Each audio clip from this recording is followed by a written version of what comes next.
केन्द्रापड़ा जिल्लार राजनगर अंचल को किए बा न जानिछि, किंतु एही ग्रामर नामकरण संबंध में खूब कम लोके जानते। दीर्घ 700 वर्ष तलर इतिहास ये। एठारे कौनसी ग्राम तैयारी होई नथिला, संपूर्ण गोचर जमी थिला। 1300 ख्रीष्टाब्दरे सेतेबेलर कनिकार षष्ठ राजा दिव्यसिंह भंज दिने केरेड़ा अंचल बाट दे कलद्वीप को जाउथिले श्री बनबिहारी को दर्शन करने निमंते। से समय रे केरेड़ार राजा भितरगढ़ रे रहुथिले। से दिन दिव्यसिंह भंज बिना अनुमति रे ए पथ दे जाउथिबा कथा चारंक ठारू खबर पाई प्रतिरोध करबा पई बाहरिले केरेड़ार राजा ओ युद्ध रे परास्त होई कनिकार अधीनता स्वीकार कले।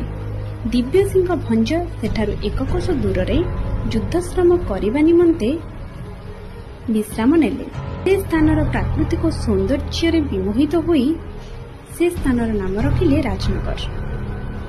सेठारे से विजय स्तंभ स्वरूप श्री दधिवामन जीव को प्रतिष्ठा कराई जय चिन्ह रूपे दिव्यसिंहपुर शासन बसाइले। जय जगन्नाथ।